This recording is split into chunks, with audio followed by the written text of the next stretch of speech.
Bonjour ou bonsoir, mesdames et messieurs. Comment vous allez? Bien, j'espère. Moi, de mon côté, ça va très, très, très bien.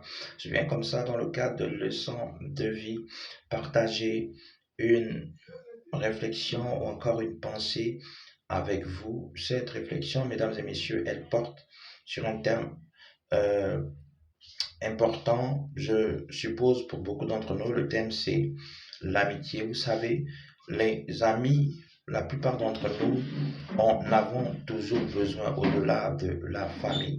Lorsque je parle d'amis ici, ce n'est pas seulement ceux qui ont juste l'étiquette de collègues de travail, ceux qui ont juste l'étiquette de condisciples de classe, ceux qui ont juste l'étiquette de voisins ou encore de voisines, mais c'est tout simplement ceux et celles que nous portons tout au fond de notre cœur, au-delà de ce qui peut davantage nous lier. Mais pour aller encore plus loin, c'est ceux que nous considérons souvent comme des personnes qui sont plus que des amis, sinon des frères au-delà des liens de sang. Et la réflexion que je voudrais partager avec vous, c'est celle portant sur le choix de nos amis.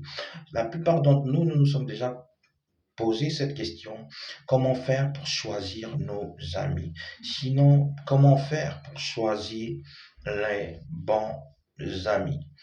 Vous savez, les amis peuvent être source de bien-être, mais ils peuvent aussi être source de problèmes, d'où l'intérêt de la question.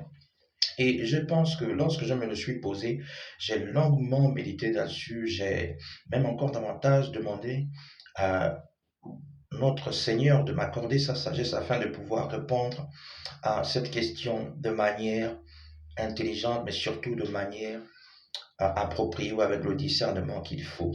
Lorsque j'ai posé cette question à notre Seigneur, il m'a donné une réponse qui m'a, c'est vrai, paru simpliste, mais aussi pertinente par rapport à le choix de cette dernière. Donc, à la question de savoir, mesdames et messieurs, comment faire pour choisir nos amis? Savez-vous, Seigneur, ce que le Seigneur m'a davantage mis à cœur? Il m'a dit ceci. Euh, Cela peut paraître très intelligent de chercher à choisir qui nous pouvons considérer comme amis. C'est-à-dire, peut paraître très facile de choisir un ami ou une amie, mais c'est une décision ou un comportement qui n'est en réalité pas très sage.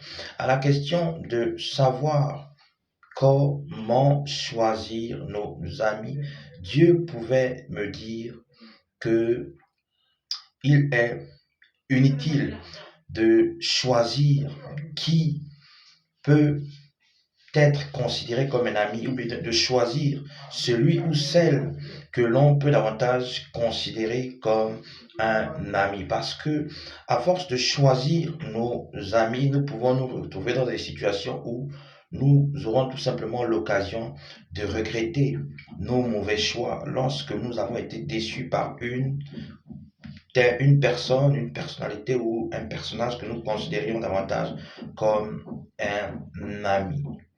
D'où l'utilité ou la nécessité de ne pas choisir ses amis, mais de plutôt laisser nos amis ou ceux que nous devons considérer comme nos amis se révéler à nous.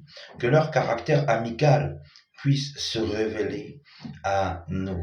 Que les actes qu'ils posent en notre faveur puissent être des actes que nous aurions davantage l'occasion d'interpréter comme des actes amicaux, comme des actes propres à une personne, une personnalité ou un personnage que l'on pourrait davantage considérer comme un véritable ami, si on peut parler ainsi. Donc, à quelqu'un, je voudrais dire ce matin ou ce soir, selon là où tu te trouves, qu'à défaut de choisir tes amis, tu ferais mieux de laisser ceux qui se disent ou qui pensent être tes amis se révéler à toi, de telle sorte que tu puisses véritablement prendre connaissance de leur véritable nature intérieure, mais surtout de la légitimité de votre relation amicale. Que quelqu'un médite là-dessus et surtout que quelqu'un essaie véritablement de comprendre la quintessence de ce message. Je vous remercie. Au revoir et à la prochaine.